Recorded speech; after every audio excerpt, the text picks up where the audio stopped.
All right, so we are back. Yeah. The chair lice followers of TJump. How's it going, Biscuit? How are you doing? Man, things are good. Things are good. You should. I saw that little intro that you had, which is dope. But you should really have House of Pain because they have a song called Jump, like that. You know that jump around, jump up, Yep. and your last name is Jump. Like if you could get the rights to that just for the intro, that would be amazing. Yes, unfortunately, that costs money. Right. They're not going to give it to you for free at all. So Biscuit has just volunteered to buy the rights to the song for this YouTube channel. I appreciate that, Biscuit. I'll put in. If your fans put in, I'll put in too.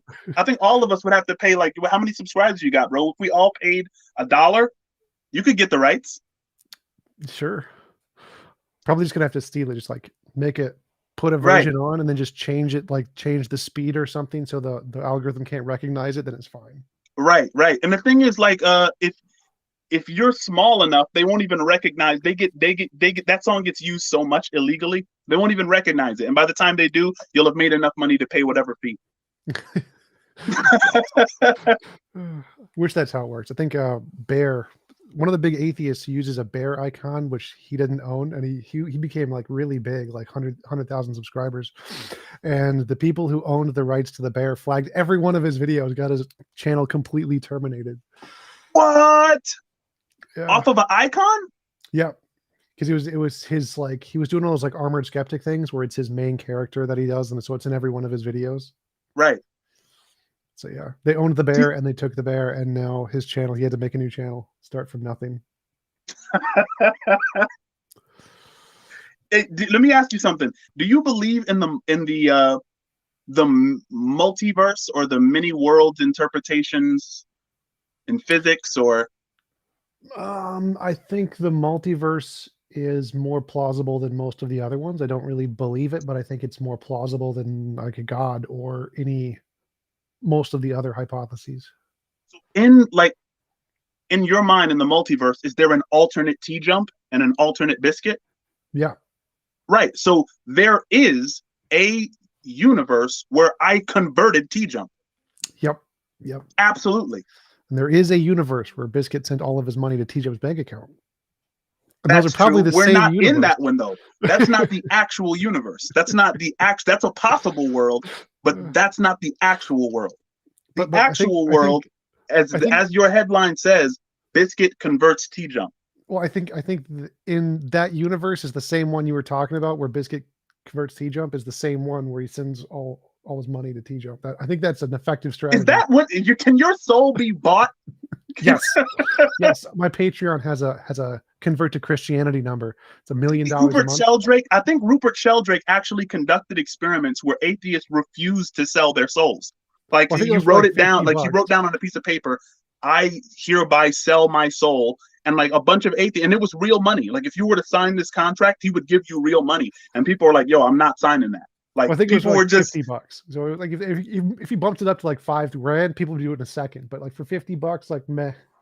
But do you not believe in the soul enough to sell it for $1? If someone's like, yo, I'll give you $1 if you sign this thing saying I sell my soul, you know, like if that's authentic disbelief. But people wouldn't even do it for $50. Yeah, I think it's the intuition thing. Like the Pascal's wager does the probabilities. Like, is the potential loss greater than the potential gain? And so you have to weigh it against what you can possibly accomplish. So even if it's just hypothetical, if it isn't enough to justify the risk of eternal suffering or whatever, then it justifiably emotionally you wouldn't do it. So if you bumped up the number to $5,000, people would all do it. It's crazy to think that God would honor that contract, though. Like you're just an amazing person throughout your whole life. You do everything you can for the poor. You're completely altruistic, and then but there was that time that you sold your soul for $1, like back in college for some drunken experiment, and that God would honor that contract and say, "Look, you did all this great stuff, but listen, you sold your soul, and I have to abide by those terms." You're sitting there at the pearly gates and God's reading your list. Oh, you're such a good person. You and Gandhi are up there like super kind. Like, oh, but there was this one time you sold your soul. It seems like it's owned property of Rupert Sheldrake. So I'm going to have to send you to wherever he is. That's crazy, bro. What's up with your hair? Why'd you do that? 10,000 subscribers on my YouTube channel is a subscriber goal. Legit. How have the females responded? Good? More positively, yes. Really? Yeah. That's legit, bro. So it's more That's like a bold statement. It seems like if you do things that make you stand out, then they're more responsive. They're more willing to talk to you and stuff like that because you're interesting, even if it isn't. Phenomenon is called peacocking. It ends at marriage.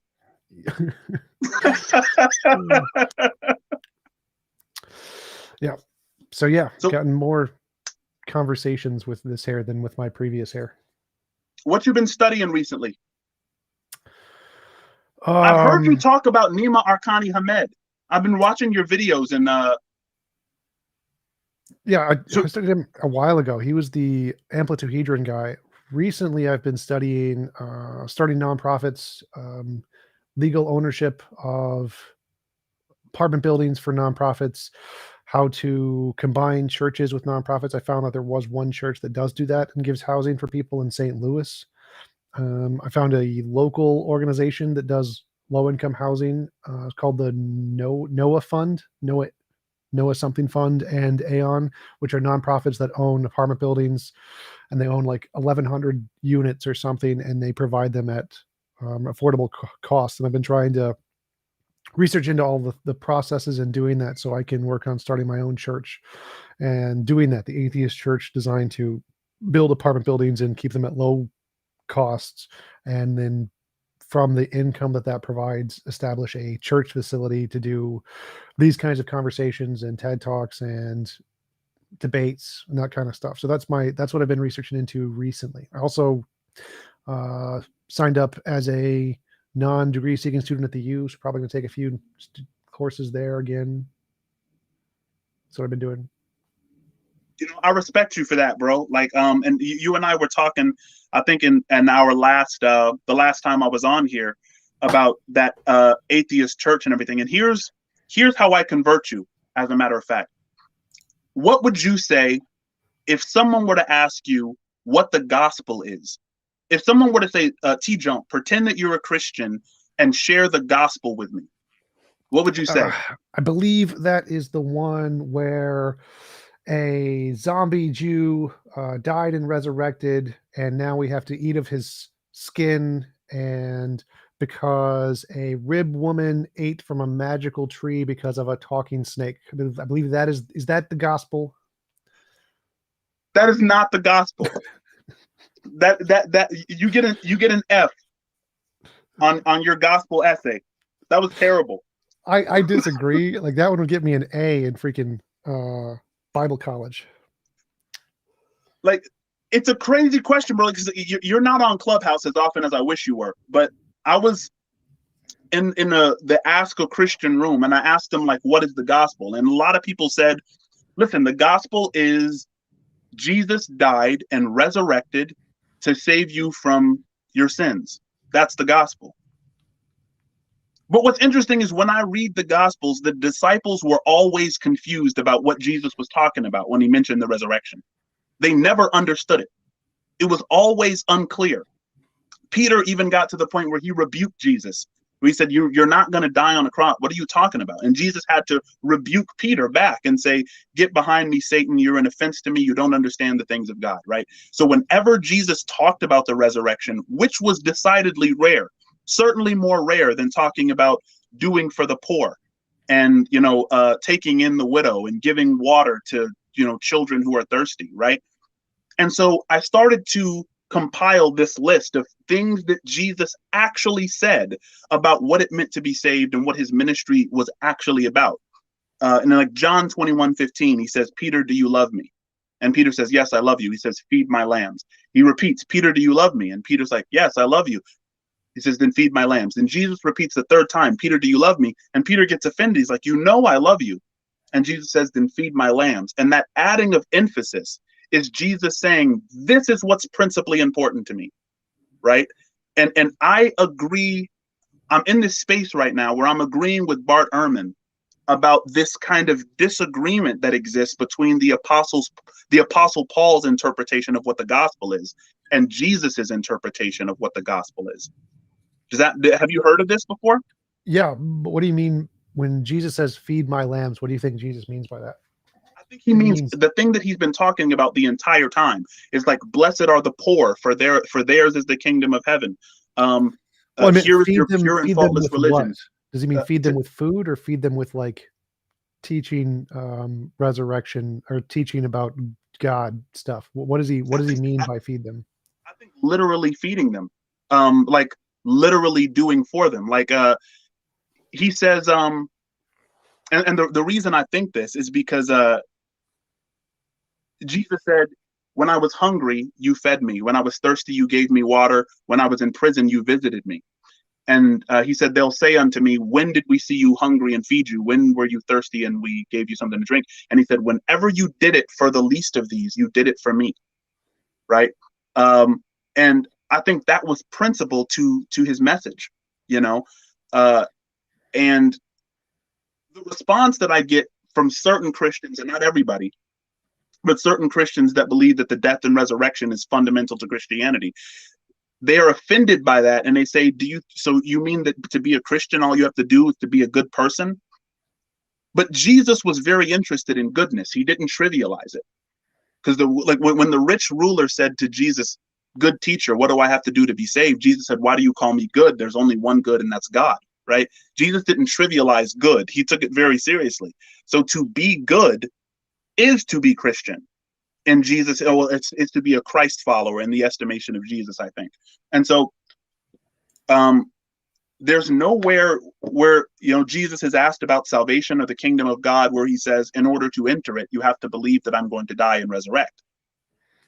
And so I'm kind of in a weird space right now with respect to how I feel about what it actually means to be a Christian. And I'm on a similar journey to the one that you're on. My wife and I live in a beautiful area surrounded by trees, but we have lots of homeless people, and a lot of people who are on drugs. So when you see people who are homeless, a lot of times they'll be in the throes of like this drug-induced high. Yeah, it's like it's almost like a drug-induced paranoia or a psychosis. You know what I'm saying? And there was this guy, who was just kicking it on my property. He was shirtless, sitting on the ground, talking to himself. And I went up there and engaged in conversation with him. Eventually, I had to have him leave the property. But my wife and I are, deciding to go to city councils and to talk about what can be done about, addressing these issues. And that's a waste of time. You think city councils are a waste of time? Yeah, the thing is, almost everybody, more than half of the people on the city council in Spokane, Washington, are new. They just joined the council in 2022, which means, and I've only been here for 2 years, like they've been doing such a bad job that they're being replaced on a regular basis. I don't know where the funding is going.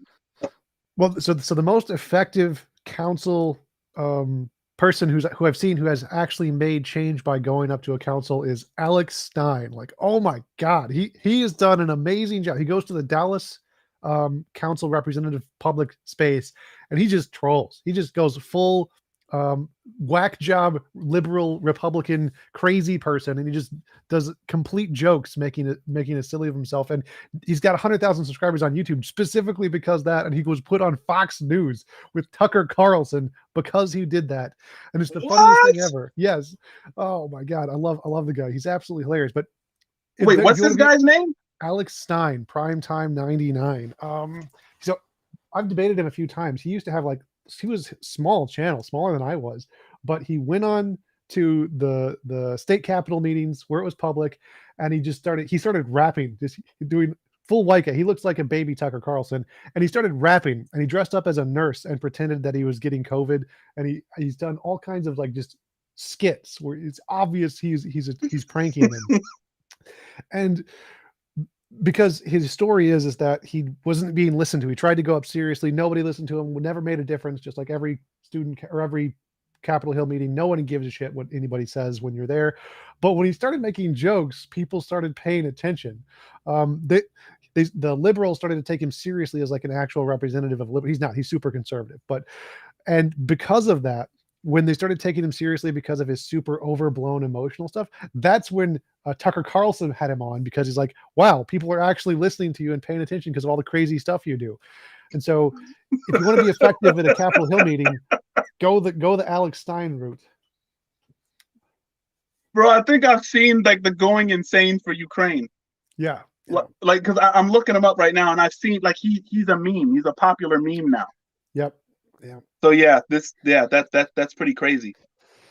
Yeah, I would So say you that don't think that going to city council meetings and you think that that's a waste of time? That they're what you completely. think that they're not interested? It's not Do you think about. they're not like really interested in change, or do you think they're just powerless? It's more about, in order for them to be interested, you have to convince a significant enough of percentage of the voter base, and so they'd have to believe that what you're saying represents a large enough population in the people who vote for them in order to encourage them to actually do anything, which is not what you're going to do by going to city council meetings and having one person represent a particular idea. R.N. Ra's been doing this for a long time with the Texas Education Board. Never made any change at all. The better way to make change is like trying to do what I'm doing. Start a church, start a organization to provide housing or something and get funding, because there's lots of organizations that'll give you funding for these kind of enterprises. So if you actually are the change that you want to see in the world, that's a better way to actually help people than to petition politicians because they're useless idiots. So yeah, if you want to actually try to help people, that's the way to do it. Start a church, provide housing. There's a Do few you few have somewhere examples. where people can give to what you're trying to do? Right now, it's just my YouTube channel. That's all I got. I did want to. I'm probably going to start a GoFundMe. I'm going to present my plan to the Minnesota Atheists next month, and I'm going to fly to the American Atheists conference in a week and hopefully present it to them there. And if I get enough interest, then I'll definitely start like a GoFundMe to try and do this for sure. And I definitely want to partner with churches, Christian churches, to do the same thing, because I think helping people is more important than any type of ideological differences. So I want to build a large enough community of both atheists, secular people, and Christians and Jews and whatever religion to start to provide a significant amount of housing for people around the U.S. by this means, if we can. What do you think about? Are you familiar with Michael Schellenberger's work? Michael Schellenberger, he's been on Joe Rogan a couple times. He wrote a popular book called San Francisco, and he talks about open air drug markets and how a lot of what's presumed to be a homelessness problem is actually a drug addict problem and requires psychological help as what instead of just homes. Right, a lot of people who are like living in tent cities are there because their addiction has exhausted their resources. So they have families that are out there that are just not willing to deal with them anymore because of the drugs that they're addicted to, and a lot of times these shelters won't allow them to maintain their addictions, or these shelters won't allow them beds as long if they're in a if they're still high, if they undergo psychosis as an amount of as a result of their drug addictions, and so it becomes kind of a complicated problem, Yeah. where it's like, do you take away the sticks and just give the carrots, right? Where it's like, will it make a substantial difference just providing housing for people who need psychological help because of addictions, and how do you handle that in a way that still honors the dignity of these folks, you know what I mean? Yeah, I think that's also a problem. Like providing housing for very low income people is definitely an issue. My target is more like closer to the middle class. So I want mine isn't specifically for super low income. To do that, you do Section 8 housing is the best way to help them with housing issues. But if you want to help them psychologically, um, I think it was Reagan who abolished all the different psych wards and turned them into police, and that was the biggest contributor to the increase in the homelessness problem. So I do think that providing psych wards and people to help with those is definitely a major issue that was hurt by the Republican Party in the Reagan era. And there has been evidence that we can improve it by doing things like having more psych wards and having the drug centers where people can take drugs in a safe environment. And if they can get safe drugs, that'll make the issue less bad in a lot of ways. So there's lots of ways to address that issue for sure. Um, the biggest one would definitely be the allowing them to wean off of their addiction by giving them access to drugs that aren't corrupted by other things that they're going to do significant damage to their body, while also providing them with some amount of help. And so like one of the big statistics that I've seen is that these drug facilities that are in Canada and Australia and other places, there are 0 drug deaths ever from any of them. No one's ever overdosed and died in any of them ever in the world. And there's millions of people who've used them. And so the success rate for these is 100%. They have a 100% success rate to prevent deaths and fatal overdoses.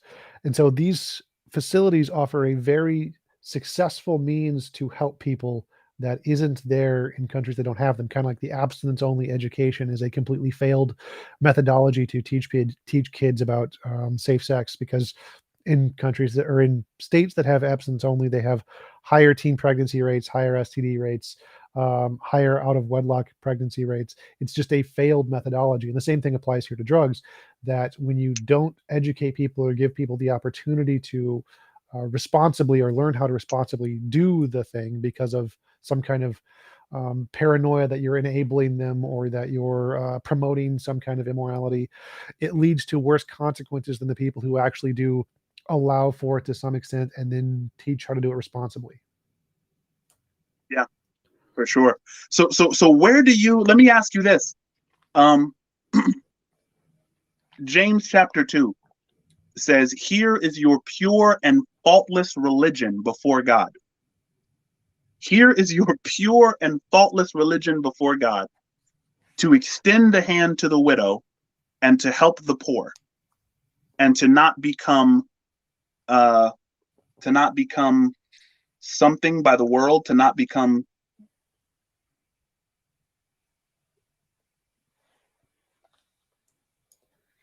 hold on one second. Okay, there you go. Oh yeah, so he goes even further. Religion that God our Father accepts as pure and faultless is this: to look after orphans and widows in their distress, and to keep oneself from being polluted by the world. And that's the end of the chapter. That's not out of context, right? That after he says this, it's on to a new concept. So if that's true, that religion that God the Father accepts as pure and faultless is to look after orphans and widows in their distress, to keep oneself from being polluted by the world, which is very consistent with what Jesus's major message is. Why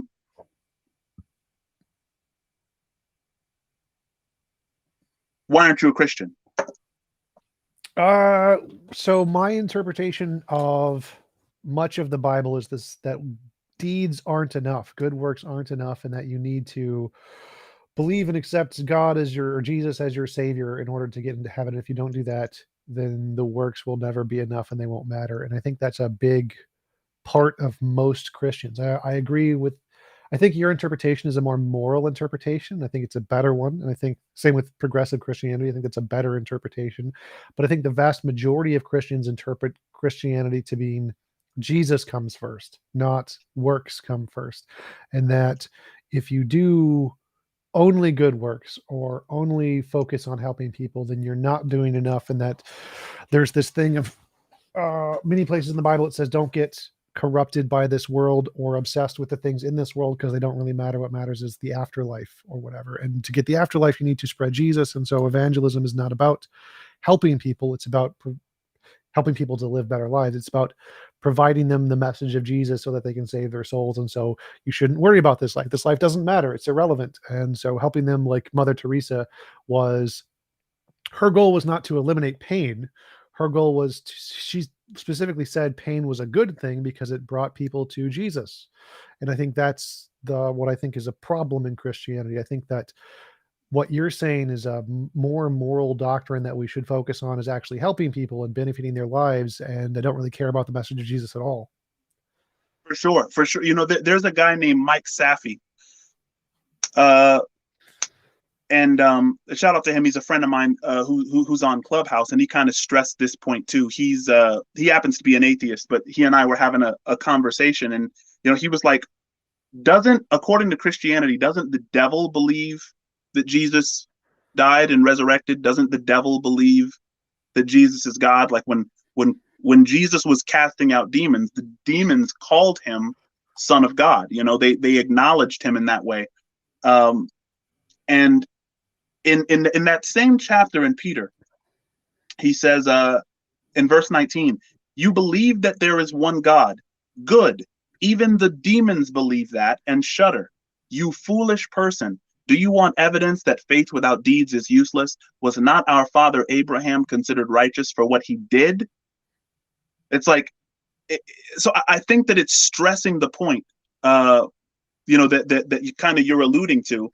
And I don't know, for me, I'm just kind of in this area mentally and in my faith, that it was a lot more simple than we're making it. And I'm also kind of reading some books right now about how modernism changed religion from what it used to be, from something that was more works focused to something that's more focused on your belief set and having a dogmatic structure of things that you have to believe. And that buffeting against modernism was the scientific community, right? You know, even Immanuel Kant thought that the scientific community was kind of pushing religion out, and a lot of Kant's critiques were built out of a desire to rescue the faith from that scientific encroachment. And so I think that what you have in the contemporary church, there's some residue of that. There's some residue of, you know, we have to believe this and stand on these beliefs, and these beliefs are important because from the outside world, they're attacking these beliefs. And so we have to teach you that, you know, this is true, and that your salvation depends on you believing that these facts are true. And that's not what it was supposed to be. I don't see that as being built into it. Yeah, I think I would definitely agree. I think there's been changes in Christianity over time. I think that, like, at one point, the way to get into heaven was to give money to the church. That was, if you donate your cash to the church a sufficient amount, they give you access to heaven for your soul. And Indulgences too, right? yeah, yeah. So it seems like, because the Bible, there's quite a bit there that can be interpreted in many different ways. People have interpreted it in ways that fit their moral framework across time. And the moral framework of all of society has been changing across time. I think it's been improving, moral progress. And so the original ways of interpreting the Bible seem to be more based on the social needs of the time, which were definitely works more than the just belief system thing. Like, you didn't even have to know how to read the Bible. It was in Latin. You couldn't read it. Most people couldn't read, didn't matter. And so the things that are now seen as required to get into heaven are more based on the cultural ideology of the people who are the vast majority of Christians. And that's really changing more recently with progressive Christianity and kind of the Christianity you're espousing, which is more moral, because it's aligning itself with the more moral framework of today's society, which I think is a good thing. But I totally agree that it definitely was very different in the past than the way it is now. That's for sure. Yeah, for sure. But not to drastically change the subject, but I'm going to drastically change the subject. To go back, because I was interested in what you were saying about Nima Arkani Hamed. And you know, I listened to his lecture called "Space Time is Doomed," and he says it's not possible, even in principle, to give operational meaning to space time anymore. Yeah. What is the consequence of that to you, my friend, on a worldview level? What are the consequences of that? He says space time must dissolve into more fundamental structures. I used to be, in my ignorance, and I still am ignorant, I'm by no means a physicist or anything close. I used to think that, oh, you know, there used to be no space time. 13.7 billion years ago, and then classical space-time emerged, out of that, and now we really have space-time. That's not the contemporary high-energy physics perspective. What does that mean to you? That it's made of something else. Like, I think that's the consensus in physics. I don't think it has any consequences other than the fact that our intuitions don't accurately map onto things outside of our known fields that we interact with, which is already known. Like, we already know that our intuitions are garbage at assessing anything at the quantum level, like particle wave duality, entanglement, the randomness decay of an atom. Our intuitions tell us really nothing once we get to that level, because they're built on our level of interaction at the micro level or macro level. But I don't think there's anything further that's a really problem for. It just means that the things that we experience as space-time are emergent from other things, and that seems fine to me. I don't see what consequences that could have. Well, I mean, it made me more sympathetic to the interface theory of perception, posited and championed by Donald Hoffman, where he says that essentially space-time is a data compression tool for localized creatures like ourselves. That essentially evolution gave us space and time so that we could achieve goals. This perception of present, past, and future, and converting future events to past events, is this goal-setting mechanism that we've evolved to perceive. So it's not fundamental, it's not real, but it's something that we need to take seriously, though not literally.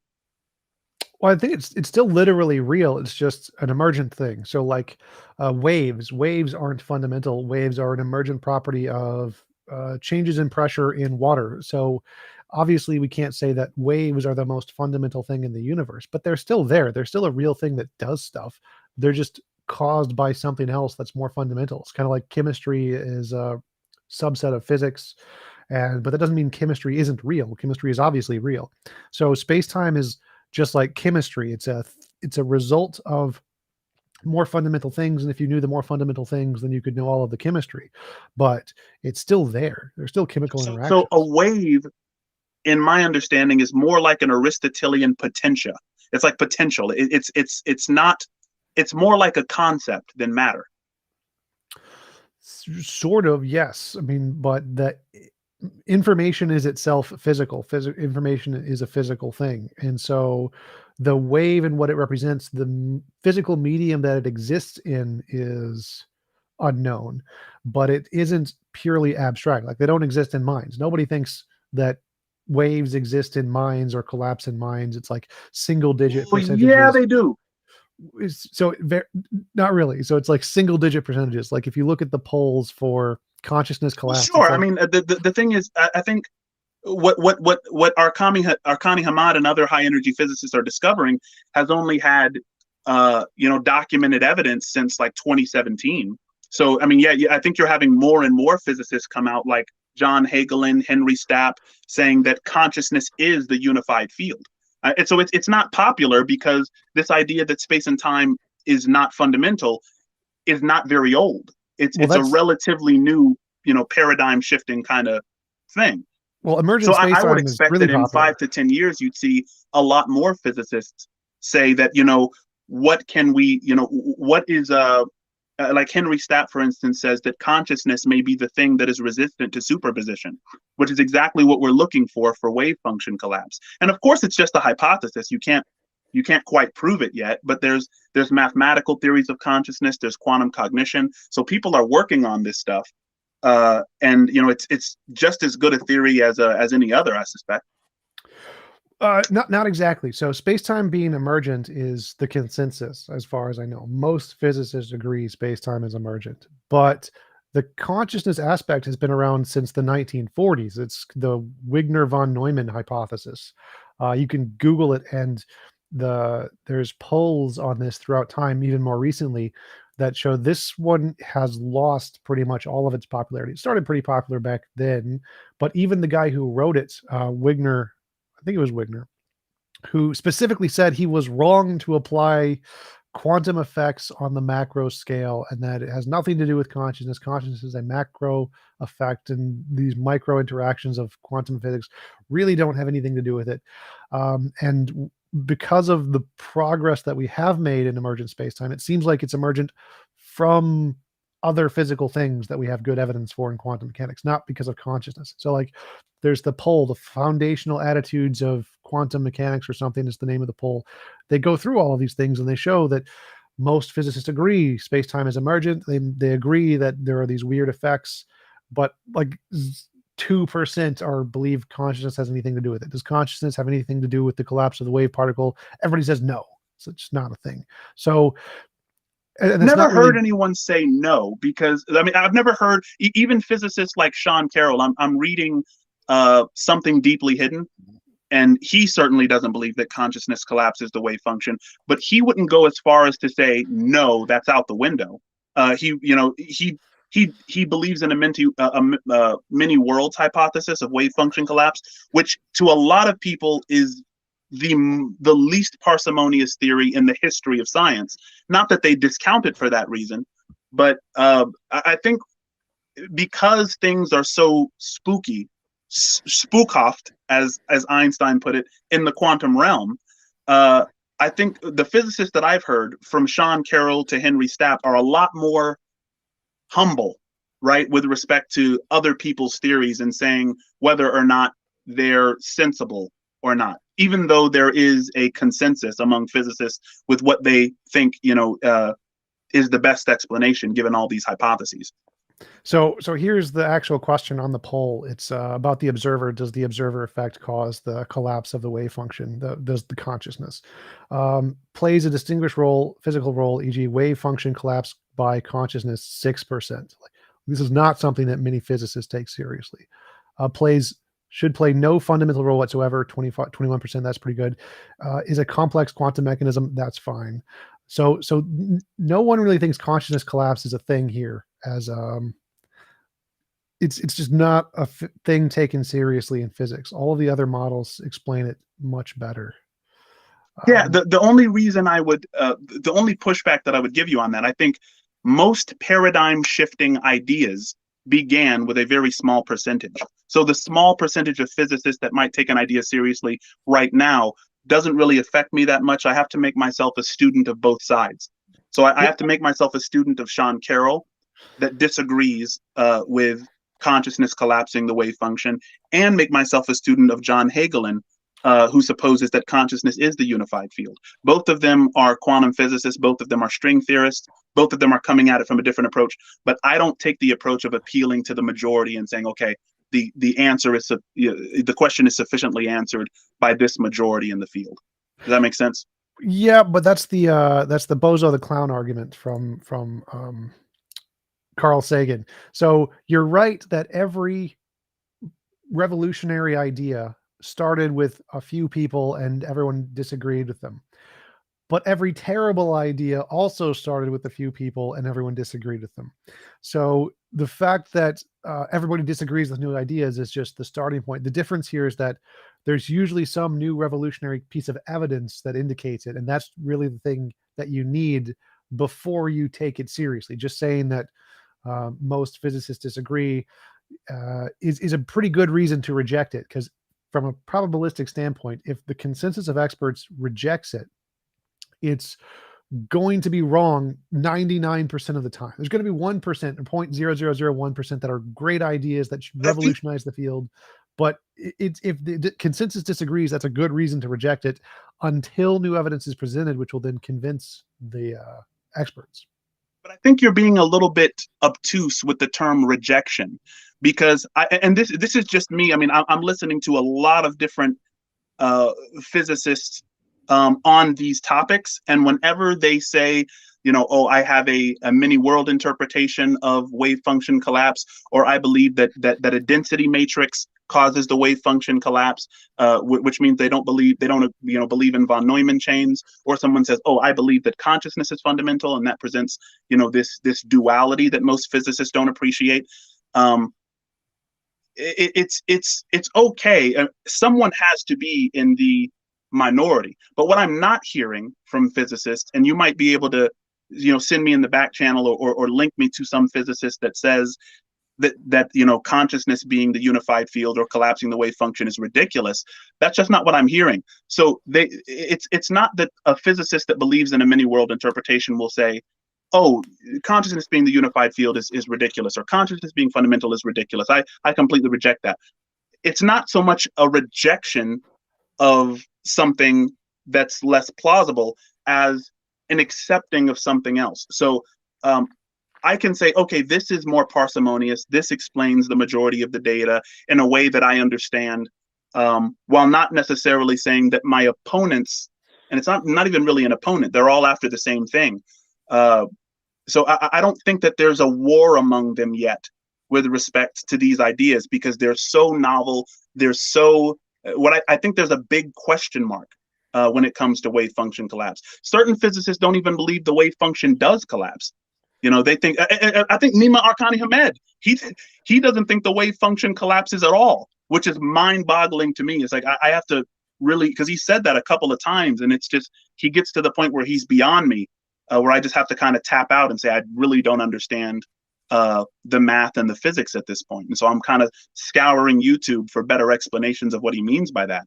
But, there's so many different ideas that to say that a group of physicists, because they represent 6% of the population of physicists with their idea on what collapses the wave function, yeah, they're by no means out of the game. You shouldn't land on, you shouldn't land. I guess that's what I'll say. So, somebody who says, look, I'm dogmatically in favor of this side because, they have the most beef or they have the highest population, I think that's an inappropriate move. I don't think so, because I think that I don't think you need physics. There are lots of physicists who said consciousness collapse is ridiculous, but I don't think you need that. I think that what you need that? Like, is, can you give me a physicist that says that's ridiculous? yeah, the guy who invented it, Wigner von Neumann, one of those two, actually said it. It's in the wiki where he was going through the fact that he presented his model. And I know Eugene Wigner changed his position, but he never called his original position ridiculous. yeah, he said he was wrong to apply any of these quantum states to the macro level. So he literally said this was ridiculous. He literally said it's ridiculous. He used the word ridiculous? No, I was using literally figuratively, but he said that he was wrong, that it was completely in error. So that's about as close as ridiculous as you get in the scientific community. I am completely wrong to have applied an error. That this doesn't mean they're ridiculous in the scientific community. Scientists hope to be in error. Being in error means that you have an opportunity to learn. It's not ridiculous to be in error. They don't usually hope to be wrong. No, they hope to be right, but because that's how they win Nobel Prizes. They want everyone else to be wrong. But so the closest you can get to ridiculous in any scientific field is to say, I was wrong. They're completely wrong. That's as close as you get. They're not, like, the word ridiculous doesn't have any scientific meaning to it. You're either, but I don't think Eugene Wigner said I was absolutely wrong. Yeah, he said he changed his perspective because he found better data. So if he says I was wrong to apply quantum effects to the consciousness level, that's about as close as you can get to that. That's as close as you can get to saying I was being ridiculous, and von Neumann, my partner, is ridiculous for holding to this, and the people who believe that consciousness collapses the wave function, or that the conscious creature counts as an observer, these people are ridiculous. That's not what the physicists are saying. It is. They are saying there are many who actually literally say that. Can you just name me one physicist that I can type up? I have my computer right here that says that that consciousness collapsing the wave function is ridiculous. Like, can you just give me a physicist besides Lawrence Krauss?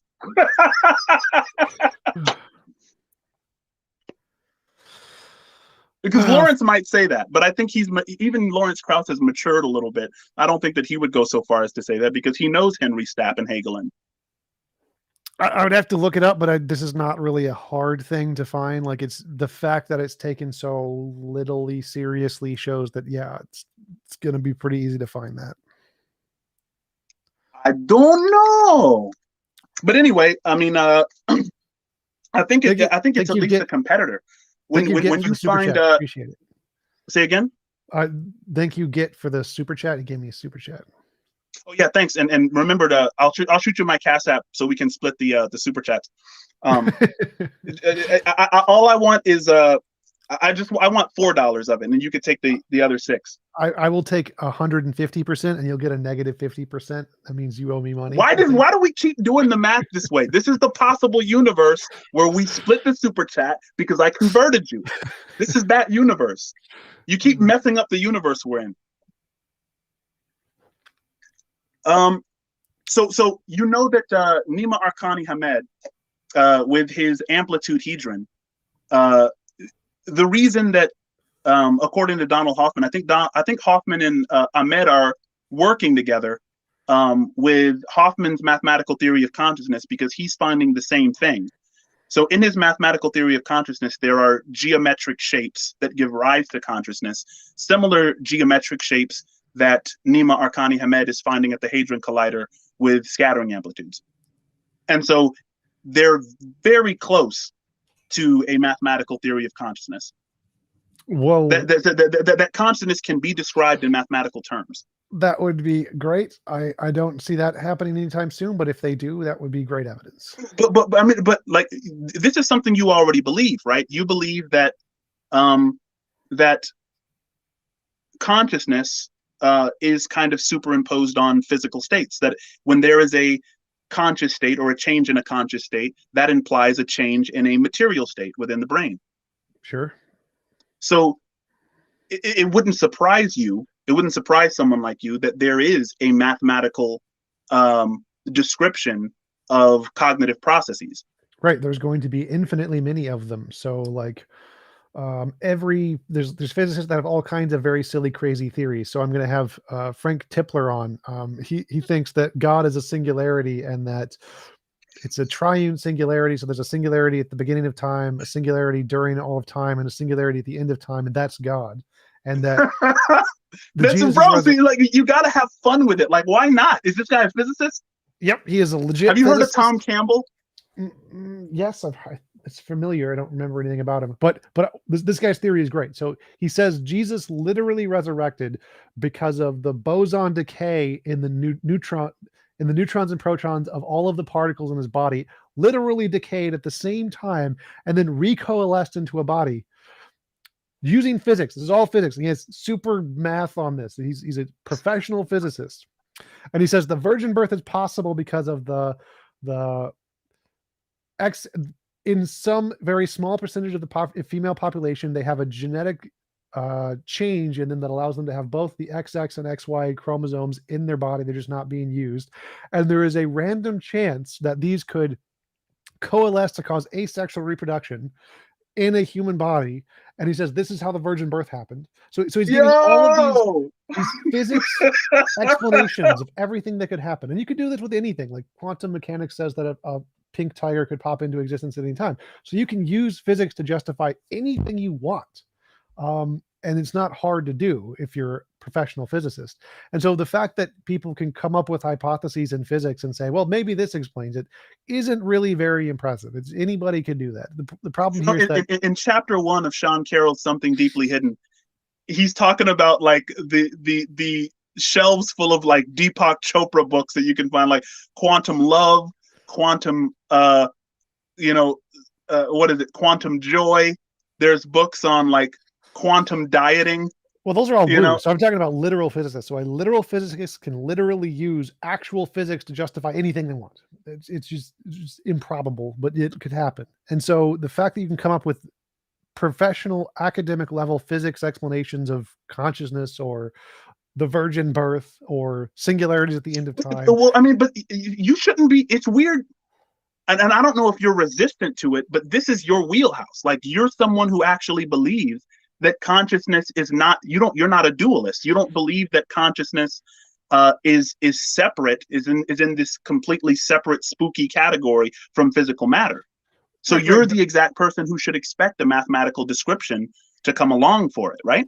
Yeah, but it's like the super chat said earlier. So the super chat said the focus should be on predictions, not purely conceptions and the operations of reality. If we focus on human conceptions, you can, from the mind, you can end up with absurdity. So the idea Absolutely to make true. up the fact that you can make up a mathematical language to describe consciousness is meaningless to me. Like, you can make up whatever language you want until we have hard empirical evidence.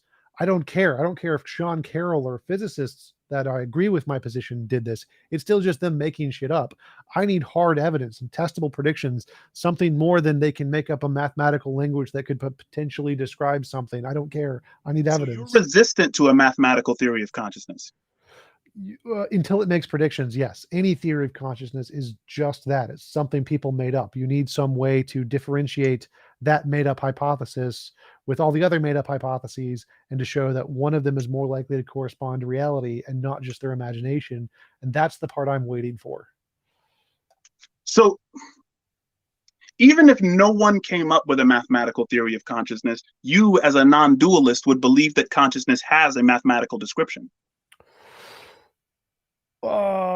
Maybe because non-dualist. because you think that consciousness emerges from material, and all Yeah, material has mathematical descriptions. So maybe not necessarily. so you're saying there's a possibility that consciousness is disconnected because Yeah, yeah, what I'm trying to do is meet you where you are right. and show you that atheism and theism may in the near future have a convergence point where the theist is able to say with confidence, ha, there is an spaceless, timeless, immaterial consciousness, which is fundamental, from which all space time is emergent. And the atheist can say, ha, all of that is natural, and none of it has supernatural descriptions. All of it is mathematically describable.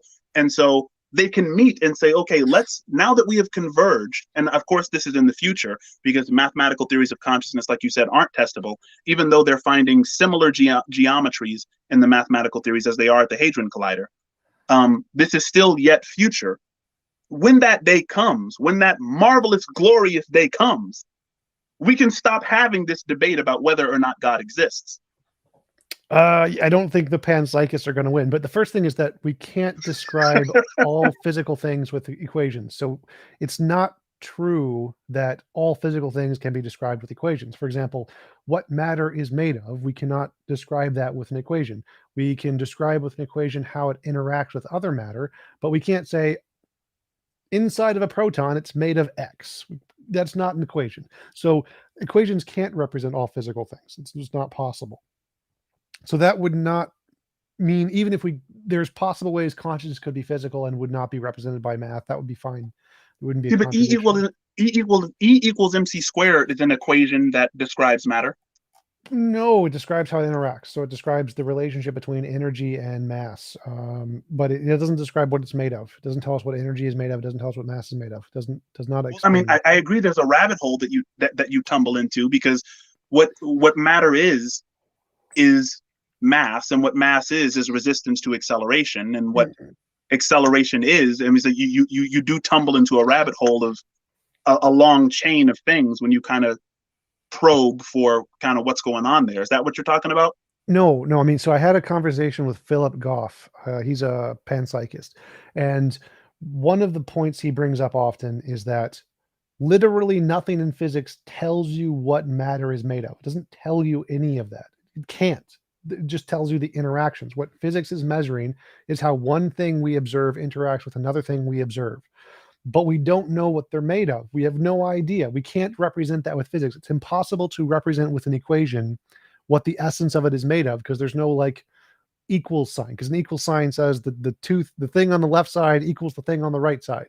But what it's made of isn't like a thing on either side. It's just what it's made of. You can't like say it's made of this and then put something else on the side of the equation because it's not a differential equation. You can't do that when you're just saying it's made of X.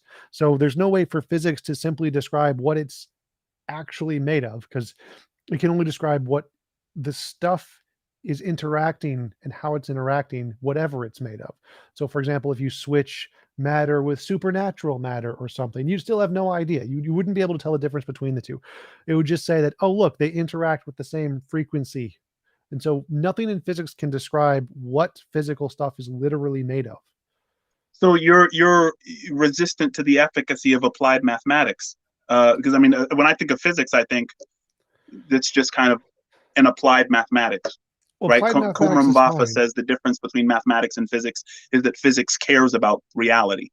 Right. Um, So it is applied is fine. The applied part is what is it's applied to is the interaction. So if I wanted to predict how a proton is going to affect when it's hit by a neutrino going at X amount of speed, that's very good, but you can never know what the proton and the neutrino are made of. All you can do is know that they interact in this certain way. So nothing in physics can ever tell you what physical stuff is made of. It's not a thing we've discovered how to do yet.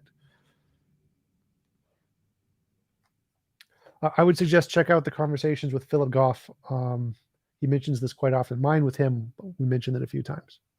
and so you agree with Philip Hoff's interpretation of that? Well, no, Because all you're not a physicists. panpsychist yourself. Well, this isn't about panpsychism. This is agreed upon in all of physics. We literally have no way in physics to describe what energy or what the fundamental thing of physical stuff is. We can't describe that with the equations. Equations can't do that. They aren't capable of doing that. So this is just a So, common thing in so what physics. do you think equations are doing in physics? What do you think that mathematics? How do you think mathematics operates in physics? It's like a Because it scale. has a descriptive. I'm sorry. Go ahead. It's like a scale. So if you put an object on one side of the scale and an object on a different side of the scale, it'll show you the difference between the two objects.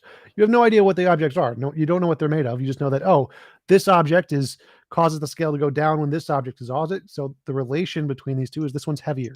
So physics and the equations, the equal sign is like a scale. It just shows the representational balance between the two things. It doesn't tell you what the two things are made of. It's like there's no way you can use a scale to determine what material is on the scale. You can just know what, well, this one's heavier than this one, and this one's heavier than this one. But you can never know, like scales don't have like a video camera that can show you what's on it. It's just representing a relationship between the two objects. And that's all physics is doing. Differential equations are representing the relationship between the two things being measured, but they don't tell you what's on the scale. They can't do that. Yeah, I totally agree with that. So you're saying that we don't know what these objects are, but the mathematics is just used to describe them. Yes. Mathematics Okay. is So interactions. right. So if we don't know what consciousness is, um, we could still potentially use mathematics to describe it, even though Sure. the description would be different than the like describing what it is. Um, like I could give a mathematical interpretation of this AirPod set, right, without telling you a layman's definition of what it actually is. So you're sympathetic then to the idea that there might be, in principle, a mathematical theory of consciousness that Sure. that they're Sure. describing something that they can't say, okay, we're down to brass tacks on what actually consciousness is. Sure, there's necessarily going to be infinitely many of them. Yes. I don't know if there could be infinitely many, but sure, there'll be a lot of them. Take any equation, add 1 to both sides, and then add 2 to both sides, and 3 to both sides. Like you can there's necessarily infinitely many equations to represent anything. Yeah, I don't know about that, about adding 1 or 2 to both sides or whatever. You might be right, So but if you in any equation, if you add like say 5 equals 5, if I add 1 to both sides, 6 equals 6, or you could say like F equals ma. F equals if you add +6 to one side and -6 to the other side or whatever, you get the same thing. Like in algebra class, they teach you that if you have a division on one side, you add it, you flip it over and make it a multiplication on the other side, you get the same result. yeah, It's the same thing. So you just take the equation and you can infinitely many change both sides to get the same result. sure. And I don't know what kind of mathematics they're playing with. I wish at this stage in my life, I really wish I would have paid more attention to math class in high school. You know what I'm saying? So that I could follow a little bit closer for a little bit further, instead of falling off when kind of the math is presented. If But they yeah, taught I mean, quantum like, mechanics in high school, damn. huh?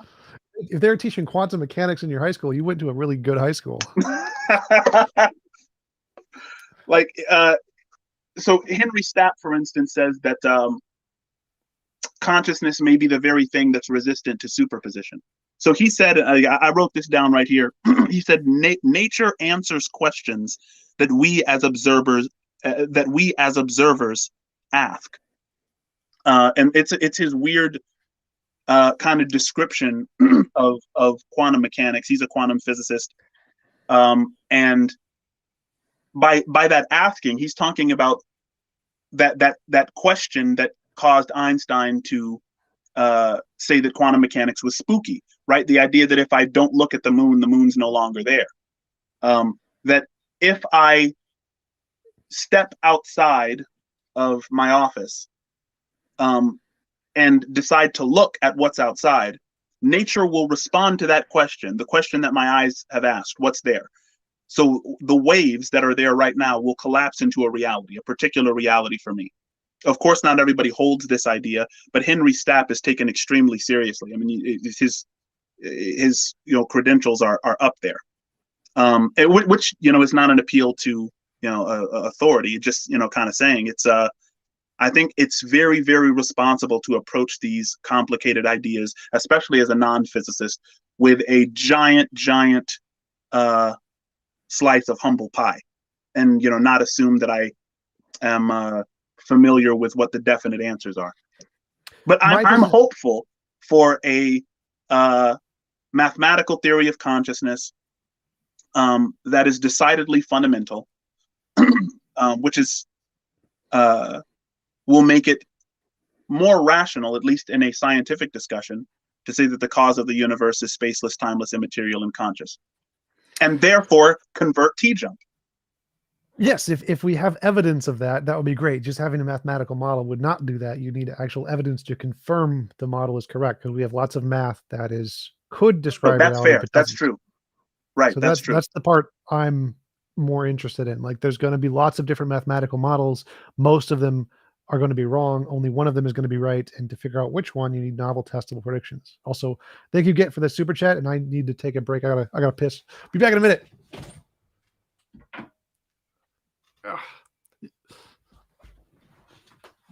Ladies and gentlemen, welcome to the Biscuit Show.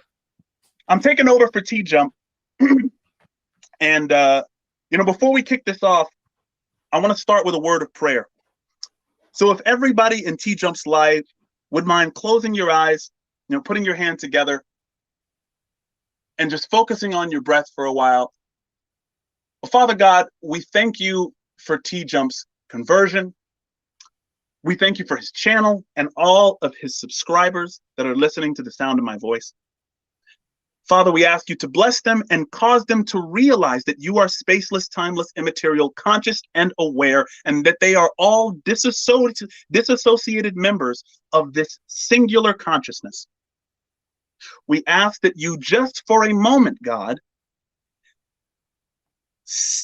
remove the disassociation and cause them to understand that they are a part of who you are. In the same way that Jesus said, I and the Father are one, we say that and we embrace those concepts today.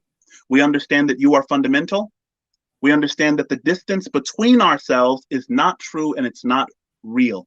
And we embrace the unity that we are being shown is fundamental reality. In the name of Jesus, amen. All of you are converted.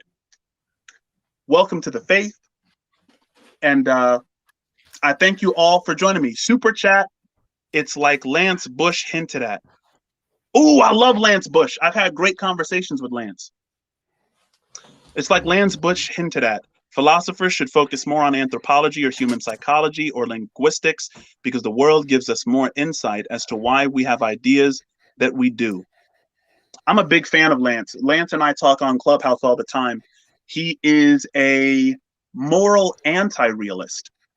And he really, really does a great job on YouTube debating against moral realists. And I think that Sam Harris, for as much criticism as he gets from the moral landscape, I think he really did do a good job using the hypothetical imperative to overstep the is-ought dilemma and arrive at a objective set of moral values. So I am not a moral anti-realist. I'm a moral realist, even though I would not be equal to a debate with Lance Bush. He's a very intelligent guy. Welcome back, TJump. I converted all of your followers. It's nice. You now have a bunch of Christian followers now. How do you choose to continue given this insight? I will continue to bring on Christian professors to make them happy so they give me money. That's my strategy.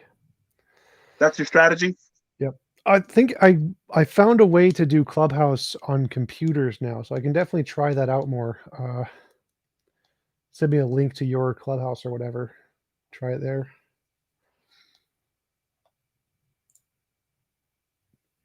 But thank you, Frank, for the super chat. Pair character. Oh, I get it. It's a logo.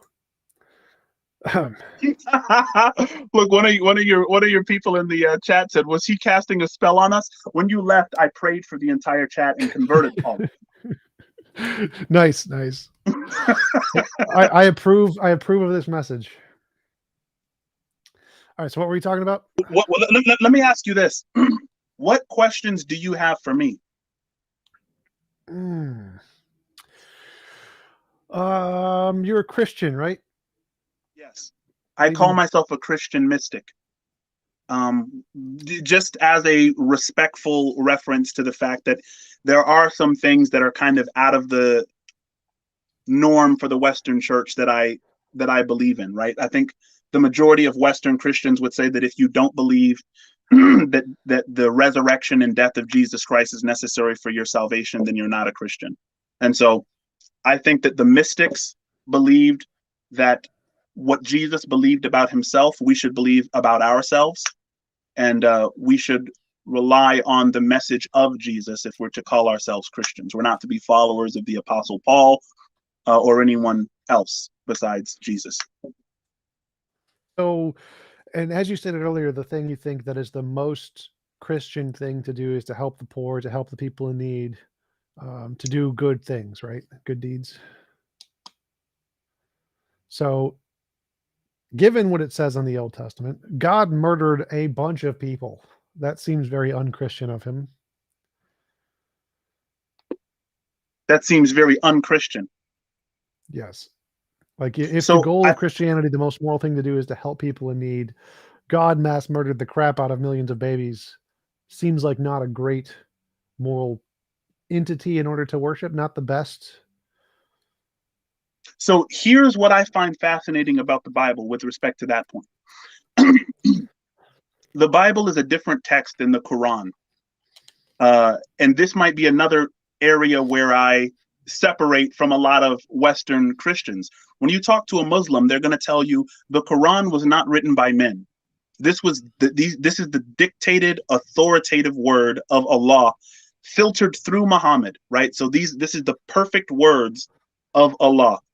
I don't think that that's the biblical tradition. I think in the biblical tradition, you have a bunch of men who are confused about the who, what, when, where, why of God, and express that kind of gap between their epistemology and their ontology, what they believe and what is. So I think that the Bible is an evolving narrative. I think it makes total sense to say in this day and age, it was terrible, the atrocities that occurred in the Old Testament. I completely agree. The only difference for me is that I think that that's a little redundant. It would be like seeing a mud hut in ancient Mesopotamia and laughing at how foolish their house building skills were from the perspective of a 21st century American, right? So when you're looking at people who lived in this ancient time, yeah, their moral epistemology was not aligned with ontology. They were working on that. And so the reason I bring up the reason I brought up Islam was because the Bible is a different tradition. The Bible is not one book, it's a library. And there are disagreeing perspectives. So you'll find times where the Apostle Paul disagrees with something that David said in the Psalms. They had different perspectives on who God was and how God acted. I think Jesus overturned a lot of what was in the Old Testament. Jesus said often, "You've heard it said thus and so, but I'm saying to you this," right? And the Pharisees hated him for that. And so when you see an atrocity in the Old Testament, I see that same atrocity and say, yeah, that's an atrocity. This wasn't something that was commanded by God. This was written by men trying to understand God from their various perspectives. And a lot of those ancient war texts were taken from Babylonian codes and were Babylonian stories that they um, brought into their own tradition. Like the Noah story was brought in from the Epic of Gilgamesh from Mesopotamia, right? So a lot of those Old Testament stories were kind of brought on, were something that they didn't go through, but stories that they had handed down to them. So how do you determine The soapbox. which is the correct parts of the Bible versus the man-made parts? Well, I think that men can make things that are correct. Those two ideas aren't opposed. Both of us agree that Nima Arkani Hamed, for instance, he's a man, but we think he's correct. So just because something's man-made doesn't mean it's incorrect, right? Well, I mean, like, so how do we determine the parts of the Bible that were not objectively true and the parts that are objectively true? So the part like, did God actually drown the world? You would say no, I'm guessing. I would say no, but I think that story, not only was that story taken from the Gilgamesh epic, and I think there's 2,000 narratives, ancient flood narratives. There's Nu and Abzu. I think there's Nima and Zu for in Egypt. There's flood myths in China, and when I looked into this, a lot of these flood myths that originated in Mesopotamia were a result of the Ice Age, the end of the Ice Age, and the melting of the ice from the Ice Age, causing water levels to rise around the world. And so there was a lot of floods going on, and that's what generated all of the flood myths, from which the biblical flood myth is a later tradition. And so I take those stories seriously. Well, Meaning I do my think that a question is lot of more people like, died in great floods around that time. well, my question is more like, how do we determine what are the things God did do actually that were really done or said or inspired by God versus the things God didn't do? Like he didn't flood the earth, okay, but he does say help the poor. How do we determine which ones are the correct things that God actually means versus the things that were just a subjective interpretation of the time period?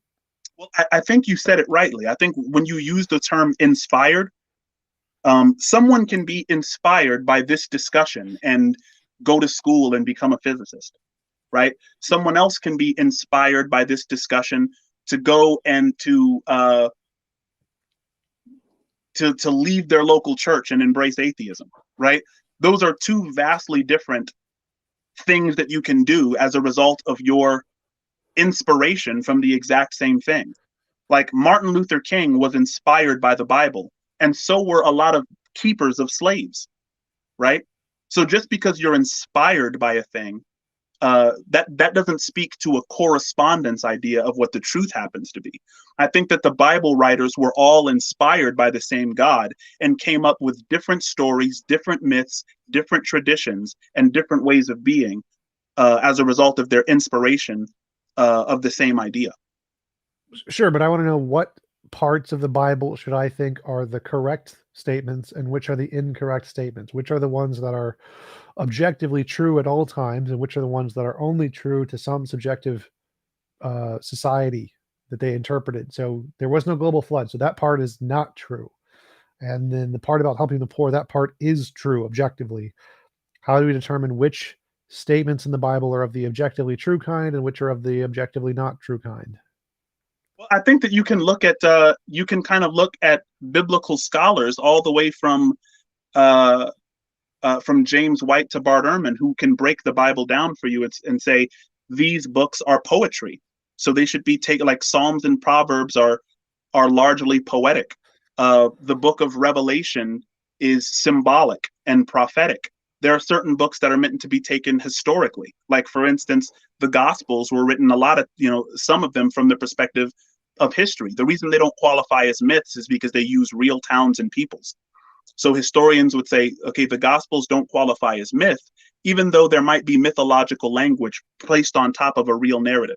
So we know that there's really a Nazareth, there was really a Jerusalem, there was really a Pontius Pilate. Most historians agree there was really a Jesus. And so it's not really easy to break the answer to that question down in a short amount of time, but it's about reading the Bible literarily instead of literally.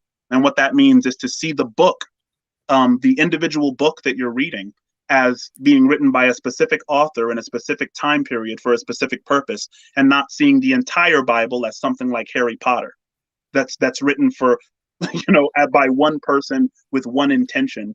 um does that make sense? Sort of, but like people intended the Moses story to be real. They thought the Moses story was a real thing. That was the most common interpretation during the early church and probably still today. So why should we say that as it was intended and interpreted to be a real thing, even though we know there's no evidence Moses is real? Why should we choose to interpret that to be not literal? Why should we think that that was not just evidence the Bible is wrong and instead interpret it as like, well, it's just allegorical? Well, I would answer that question by answering this by giving you the narrative of like a Disney movie, and I think you and I have talked about this before, or we may have addressed it before. If me and my daughter are watching Pinocchio, Disney's Pinocchio, and after the movie goes off, she says, "Was that real? Was that true?"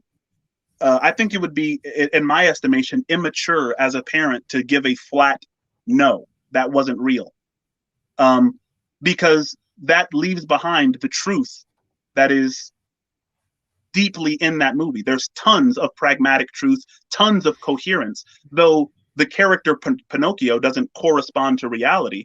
If that's what you left with, then you would be woefully ignorant to what the writer of that movie intended you to pull out of it.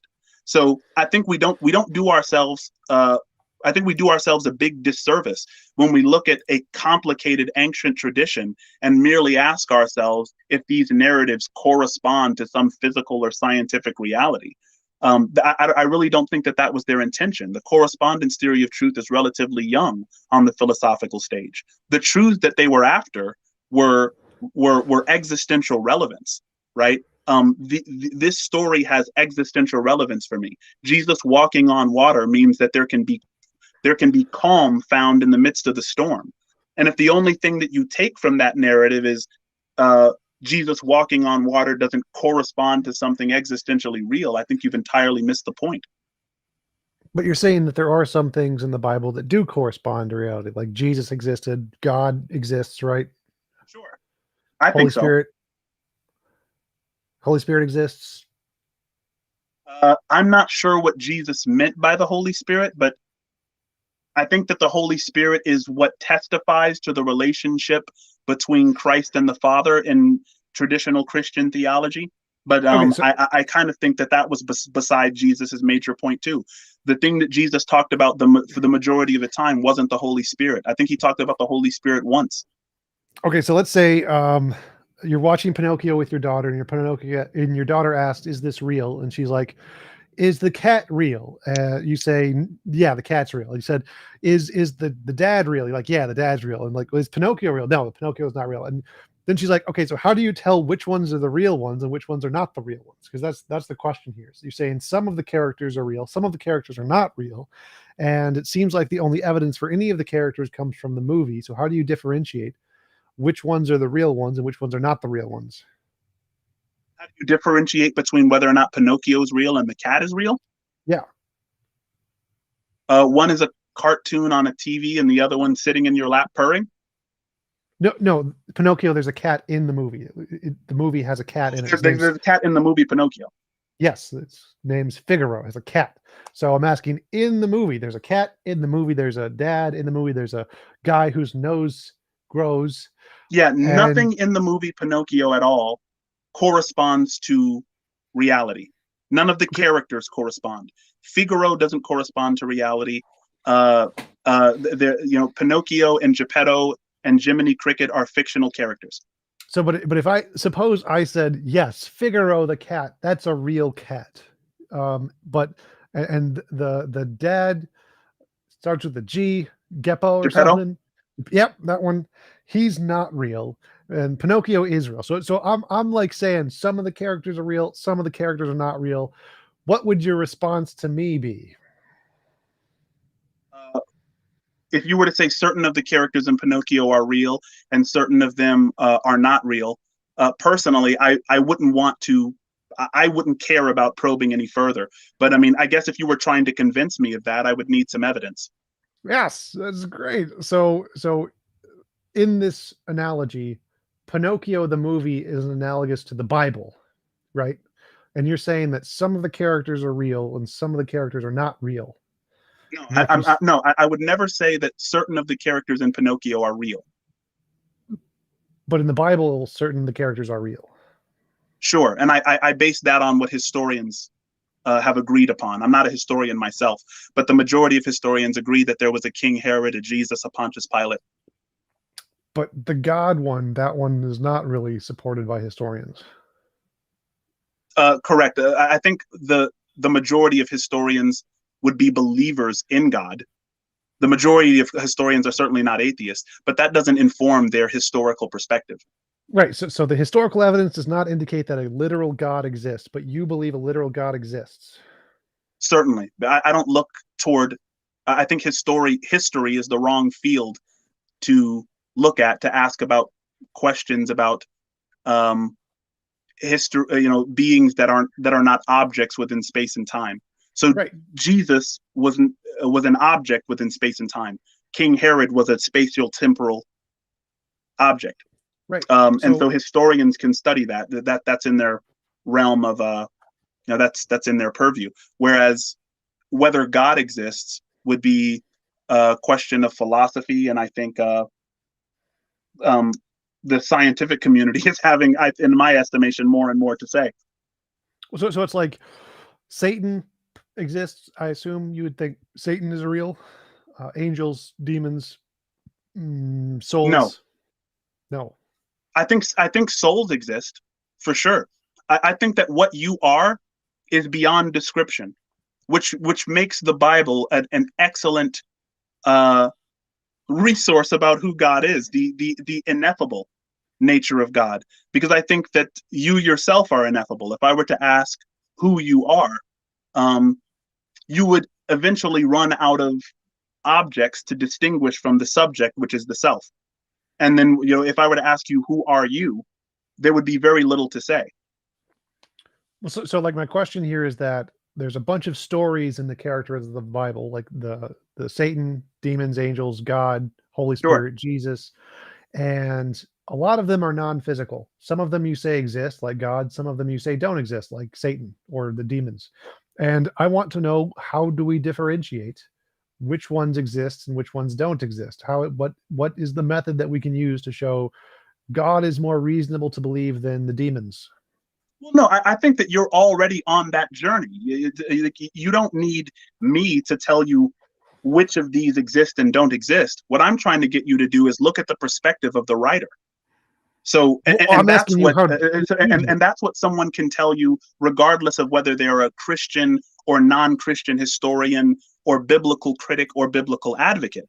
What they all will collapse upon is the truth that this author had a certain intention, right? And what was the intention of this author? Was the intention of this author to write a poem that should be expressed from a poetic standpoint? Is this a war text?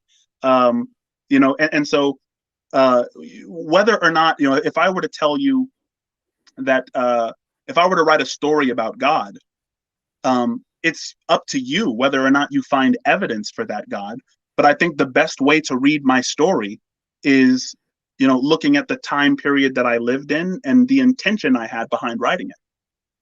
Sure. I understood your perspective, but this is like what questions do I have for you? The questions do I have for you is that you say there are certain non-physical beings exist, certain non-physical beings don't exist, and I want to know the method that you use to differentiate between those two.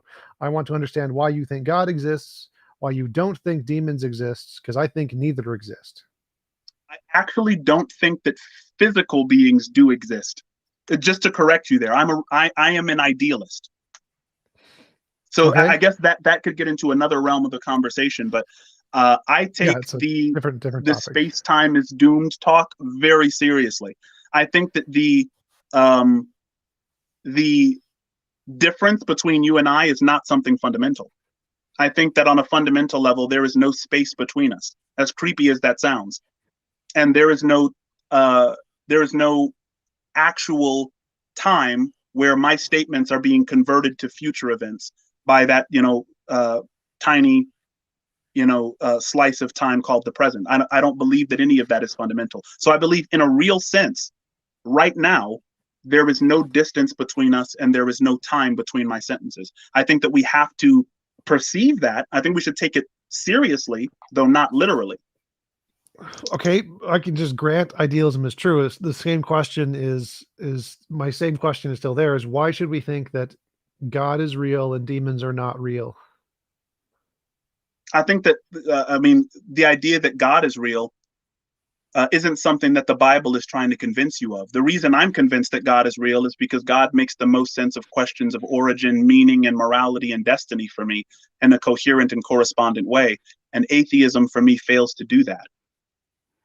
That would be principally. I mean, we could go into the Kalam cosmological argument, or all the William Lane Craig stuff that you would deny and that I would affirm. Right now, I believe that God is an unembodied mind from which all matter and energy is emergent, and I'm certainly sympathetic to mathematical theories of consciousness that hope to bring that to light in the scientific community, though they haven't as of yet. So So why are my you ideas about why God makes sense are aside from the worth or the value that I get from the Bible. okay? So why are you a Christian as opposed to a Hindu or a Muslim or any of the other ones I'm that espouse a sympathetic God? to so much in Hinduism that it's insane. I'm very sympathetic to the Vedic traditions and the Upanishads. I think that Christianity, for me, the reason I love it so much is because the tradition shows that doubt is a giant part of your faith, and I feel like I'm on that same journey. Jesus said from the cross, "Father, why have you forsaken me?" That was a time of doubt in the life of the greatest living being, according to Christians, would have been Jesus, and he had that moment of doubt. Same thing with Abraham and David and all of the patriarchs. And so that confusion and those faults, the fact that those faults are presented so clearly and not hidden, means that I'm on the same journey as them. That's the reason that I'm so respectful of the Christian tradition, and one of the reasons that I'm so antagonistic against the Islamic tradition. Not to bring that into the conversation, but I've had conversations with Muslims where they say to me, the Bible is so full of contradictions. The Quran doesn't have any contradictions. I would disagree with that. First and foremost, there are lots of contradictions in the Quran. But what I say to them is that I appreciate the contradictions because it means that the men who wrote it down were confused. It mean even the Apostle Paul says, "I count myself not to have apprehended it." Right? He's saying these are concepts that we won't reach the end of. So according to the biblical tradition, God is a horizon that you sail toward. It's not an end that you come to in this life. And so I'm very sympathetic to that tradition, and I'm on the same journey as them. And so that's the reason I call myself Christian. So to me, it seems like the God hypothesis makes sense to most people because of evolutionary biases. And so the fact that we have evolutionary biases tends to make it so that we believe in hyperactive agency detection, that we see things, can't explain it, mind must have done it, therefore God. And that seems like to be the origin of the God hypothesis. Like if you've seen Robert Sapolsky's Origin of Religions in Schizophrenics lecture, he's a professor at Stanford. It's a really good one that explains that the reason God makes sense to most people seems to have a very good evolutionary basis, but it doesn't seem to have any evidential basis. Doesn't that put doubt in your belief that because people have this tendency to think that minds did it, don't you think that could be a contributing factor into why you think God is a better explanation for these things? Certainly. But it's not enough to convince you otherwise. No. Why should it? I mean, I think if when you hear a rustling in the bushes, you jump away because of that agency detection you were talking about. If you jump, you are more adaptive than someone who says, "Oh, come on, Right. I have that agency detection. Let me just chill out. It's probably not a Right. snake." That's the reason. It's what led Brett Weinstein to say that religious people are evolutionarily fitter than non-religious people, not because God exists, but because religion is an adaptive form of evolution. Why should I abandon it? given that. If something brings me purpose and we are purpose seekers by evolutionary process, it makes total sense that I should believe in God, and it doesn't make any sense that I should resist it. There doesn't seem to be any truth value present in resisting it. Other than that, I think that there's, regardless of the fact that I'm seated very deeply within my bias, I think you are too. I think we're tribe seekers and not truth seekers, and there's scientific evidence to support that. But I'm gonna clip that. I'm gonna I take mean, that. I see all kinds of philosophical and contemporary scientific evidence for the existence of God, none of which I would expect you to accept. Yeah, I'm myths create the worlds they live in, and I think that both you and I are seated in a plethora of myths that we are hopeless to escape. I'm gonna take that clip where you said Jump is the supremely evolved human. I'm gonna just clip that out and put it in my. Chill, bro. Chill. We're gonna battle one day, bro. Write some bars. Battle me about this. Yes, rap battle. I'm gonna do it. Do it. Put it on YouTube. We should do a rap battle at the state senate hearing. That should be like our thing. Bro, I'm down. I'm down. You should write some bars, bro. We'll battle this out. My rebuttal game is crazy though, bro. Relax. All right, so we've been going for about an hour and a half. Really appreciate you coming on. It was a lot of fun. I do want to see if there's anybody in the chat who wants to talk or join the convo or something. Definitely. And I want to join the Discord too, man. Like, I'm so stupid with respect to like that particular piece of technology. Like, I want to jump in there too, but I'm like not finding a way to do it. I'm just too stupid for Discord, I guess. Because I'm in there, like I'm accepting and like I'll send you messages, but I know that that's not working. I want to get in there and actually hear what's going on, like when you're. Question for Biscuit. If it could objectively demonstrate that God does not exist, would you still argue that people should believe anyway for utility reasons? Definitely. Unless there could be some truth value in, unless there's value to the truth, I don't see why it should be held on a pragmatic level. Like I could go outside and there is truth to how many leaves are on the tree outside, but I'm not concerned with it because that truth has zero value for me. So when someone says, I want to believe in as many true things as possible, don't believe them. They are lying to you, right? They have no idea how many books are on their shelves. They have no idea how many bristles are on their toothbrush or how many hairs are on their chin. They're not interested. We're interested in pragmatic truths and truths that add value to our lives. And so to the primary question, would I stop believing in God if it were objectively proven to me that God exists? I have no idea. I really don't. I would love to say that I'm that logical and that I'm that moved by empirical evidence, but I'm convinced that I am a tribe seeker, just like everyone else. So if I have a bunch of, neural processes that go back, for a long time, me being comforted by the idea that God exists, I'm not sure that any objective proof would convince me otherwise. But I will say I would hope so.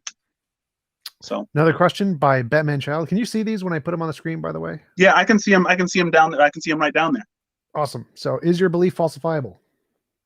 Is the belief in God falsifiable? No, it's not a scientific hypothesis. So there's a lot of things that are not falsifiable. Falsifiability is something that you look for in science. For instance, I don't think that any of the axioms or premises of epistemology are falsifiable. The basic reliability of sense perception, the idea that you're not a brain in a vat, the analogical use of language, the law of non-contradiction, none of those things are falsifiable, but you're well within your reason to believe in them. And yet, also you can't really reject them without ending up in an asylum. So no, the belief in God is not falsifiable. I don't believe that it's falsifiable. Could be wrong, but I don't think so. David asks, God, which one? Which one? Which one is an interesting question because it implies that there is some kind of demarcation on a fundamental level, and there doesn't appear to be one.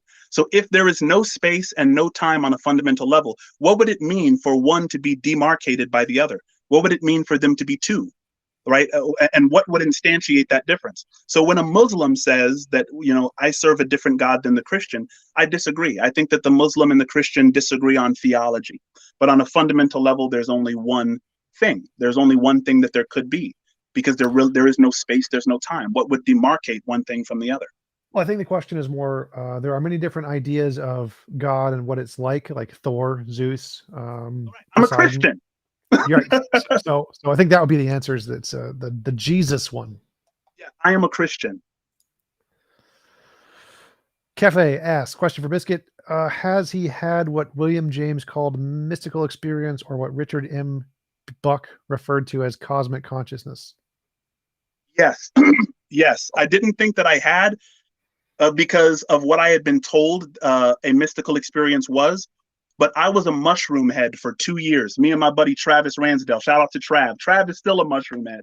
I don't do psychedelics as often, because now I have a child. I have matured. But I used to dabble in the mushrooms heavy. And my first time doing mushrooms, it was put in this juice. So is it okay if I'm talking about this? Is it cool to talk about this on your channel, TJump? Yeah. I talk about drugs all the time. Okay, legit. So I would crush up the mushrooms, like dry them and crush them up and boil them up. And so when you drink it, it hits harder, it hits faster. And so there was one time that I got so high on mushrooms, I thought my high had come down because the sun was rising. And I thought I wasn't high anymore. My man Travis told me to step outside. I went outside and I looked into the sky, and I saw these clouds, and I don't know what, I'm not familiar with cloud types, but it's the kind of clouds that look like a giant popcorn kernel that's like stacked super high. Cumulonimbus. Yeah. So these giant clouds. And when I looked into the clouds, I felt like I was one with everything. Like what it meant to be a dissociated self melted away. And it was a mixture of fear and love. Fear because I had lost control. Love because my definition of love is seeing yourself in someone else. And so I saw myself in everything around me. I just felt like there was this oneness. And I know that I'm starting to sound stupid, but I had that experience and I began to chase it. So I began to chase that experience. And luckily for me, I didn't try any of the stupid drugs. I only did like the mind enhancing stuff. I did acid once, but it's not for me, because I have come up anxiety, and I'll end up in a forest somewhere acting stupid. It sounds like a great experiment. I've had a mystical experience for sure. And I don't think that is the best evidence of God's existence. I know Jordan Peterson and the likes of Jordan Peterson would disagree with that. That it would say that is good evidence for for God. But I'm more along the lines of agreeing with Rupert Spira, who says that the presence of God is within you, and that drugs kind of taint it and taint the reality of what it is. So I think it's Richard Spira. But Biscuit, what Spira? is your favorite? It's not Spira? I think it's Spira, pretty sure. Okay. I think it's Nima Akani Hamad. But yes, Frank asked, what is your favorite Christian rapper? My favorite Christian rapper is Biscuit. Let it resound till it's a place in the ground that they bury me. My sound's apparently out of bounds to a Pharisee. Where is he? I go to the roots like talk therapy. It gets so dark when I talk to an op, the blind stare at me. Biscuit, my name almost gave it away. I am a collective consciousness in a state of decay. Every opponent that came in my lane got cut faster than a diamond with a machete made out of paper mache. That last part didn't make sense. Soon as my line rang, it's a crime scene. And all the people in my chat tougher than most is for the time being. Yo, I go. I'm good. It's me. I'm my favorite Christian rapper. Followed very closely by Bizzle. Look up Bizzle. Bizzle. Bizzle. That's my brother. My favorite Christian rapper was John the Baptist. John the Baptist? Yeah, just read his prose in rap style. It just works perfectly. Give it a shot. What? I don't even heard of him. I got to look John the Baptist up. That's crazy. So I literally just meant the gospel, John the Baptist. You meant the actual? Bro, you're bugging. You're bugging. I thought this was the actual rapper. I was like, that's a crazy rap name. So yes, it is a great one. I love it. Question for Biscuit from Dream.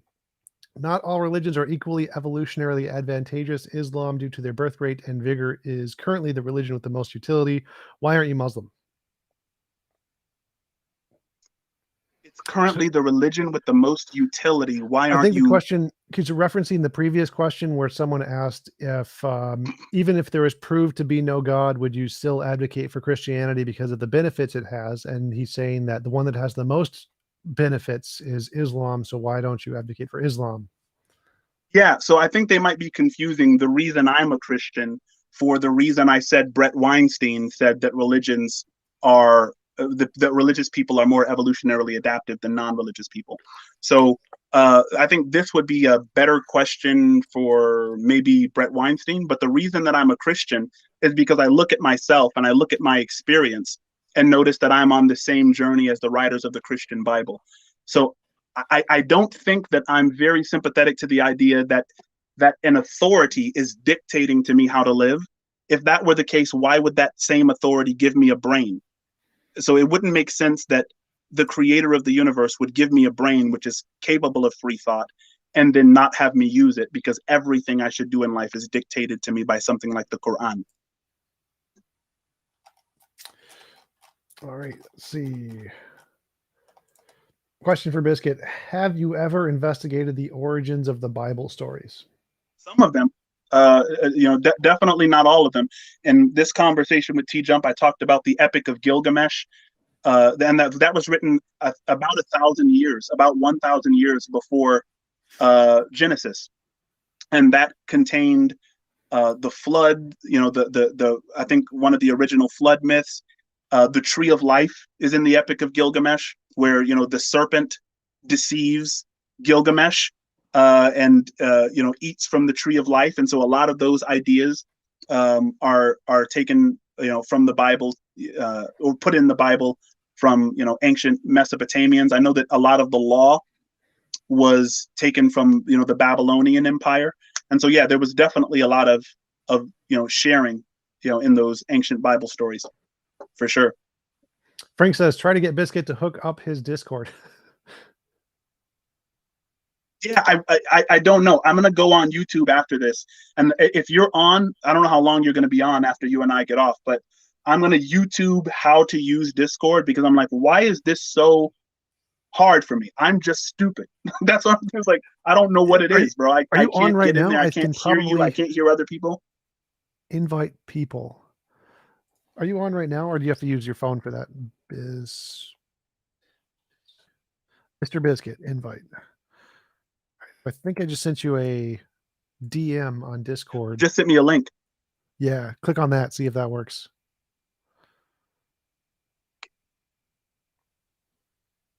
It's probably going to freeze and go to that one, but that's fine. Uh, it says Ham Daddy's channel. Yep. Discord.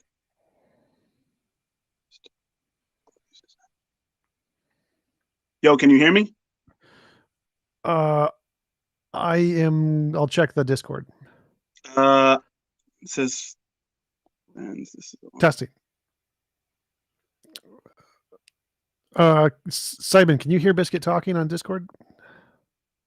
No, can you hear me Simon. now? Can you hear him now? No. So it's probably they're picking up. Your audio might be going to our website, Streamlabs Restream. So you might have to close that one to get it to work on Discord. Okay, I'm gonna close this one right now. All right. Then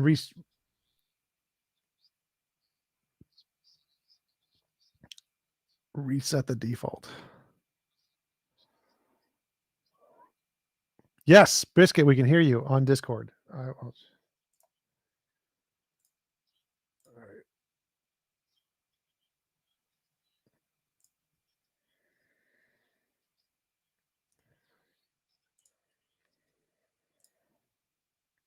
Yeah, you should be able to just join anyone you want and get it to work.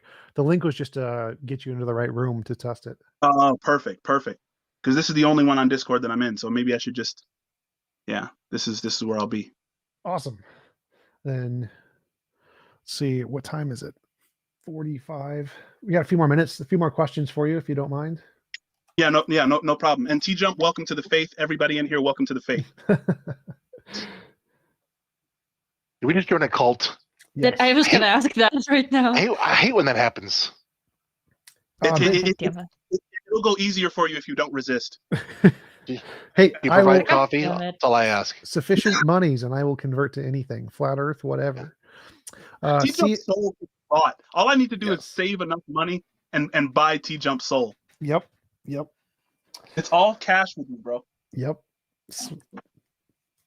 Sugar Yeah, babies but are expensive. question. But CM Gold, Biscuit, is it possible that a creator exists, but your religion is incorrect? Absolutely. I think that, and here's the thing. It's like this is kind of what, in my estimation, the biblical writers are writing. The whole book of Lamentations is like, God, where are you? The book of Psalms, David is running from Saul, and he's in a cave, and he's like, God, where are you? Why have I been abandoned? Jesus, God, why have you forsaken me? John the Baptist denied Jesus. It seemed like he denied Jesus. Let me not say too much. But when John the Baptist got arrested, he said, Jesus, are you truly the Messiah, or do we wait for another? This whole tradition is about aligning epistemology with ontology. So it's totally possible, and as a matter of fact, likely. It's very likely that what I believe about God is a tiny, tiny, tiny fragment of what the truth actually is about what God is like.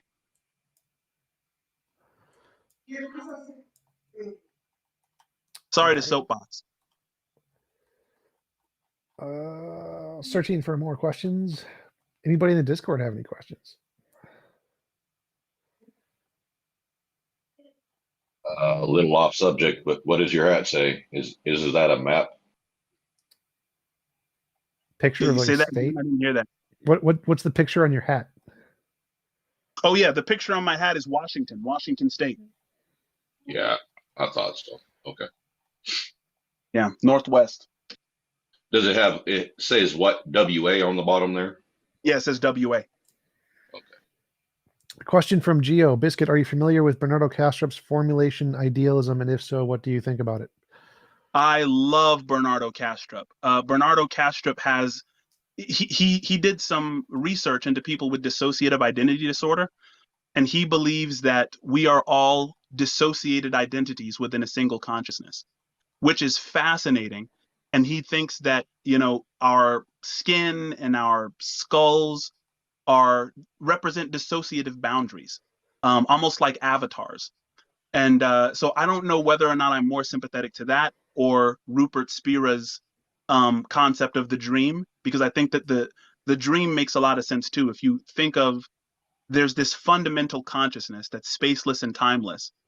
Because what Spira says that I think made a lot of sense is that if all of our consciousnesses are a part of a grand consciousness, we should expect our consciousness to behave in a similar way as the grand consciousness does. So when we fall asleep and we have a dream, we create avatars. So in my dream, I'll create an avatar that represents me. I create an avatar that looks like my wife if I'm dreaming about my wife. I'll create an avatar that looks like my daughter if I'm dreaming about her. And I create a space and a time with which to interact with them, none of which is real. All right. It's just all kind of a creation in the dreamer's mind. And so if space and time are not fundamental, which in my belief, they're not, then that's kind of what we're dealing with here. We're more or less in a dream state, and we're having a dissociated experience, which goes all the way back to what the Vedas and the Upanishads assumed about Brahman. There's a sleeping and a waking of Brahman, and we are in the sleeping phase where we have this illusion of being different individuals, one from another. Thank you, Charles and Solo, for the super chat. So, do you believe that God came to Earth posing as his son? ? That as a God man, he was killed to somehow save us all from the rule that he made up, or how does it actually work? Yeah, so you're going to hear a lot of different opinions, and I guess I shouldn't have said that because you asked for my opinion, so let me just give it. Jesus didn't claim to be God in the Gospel of Mark, which is the earliest gospel that we have. In later Gospels, especially in the latest Gospel, the Gospel of John, there's a lot of different God claims. But as a mystic, I believe that what Jesus was saying about himself, he expected us to say about ourselves too. One of my biggest gripes with Western Christianity today is that it's a religion about Jesus and not a religion of Jesus. I want to practice the religion of Jesus. So when Jesus says, I and the Father are one, we should say the same thing about ourselves. We should recognize that same thing.